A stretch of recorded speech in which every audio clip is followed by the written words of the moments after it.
পুজোর পর সবাই স্কুলে আসলি, তাই সবার জন্য একটা করে লজেন্স এনেছি, আয় নিয়ে যা। ওয়াও, ম্যাম কি ভালো। অন্য ম্যামেরা তো আমাদের কোনোদিনও কিছু খাওয়ায়নি।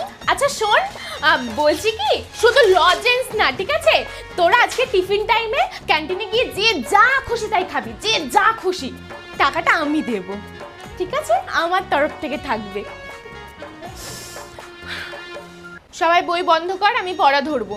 ম্যাম, আপনাকে আজকে খুব সুন্দর লাগছে। তোরা কি যে বলিস না, আর কি বলবো। আমাকে জানিস তো সবাই এই একই কথা বলে যে তুমি এত সুন্দর কিভাবে।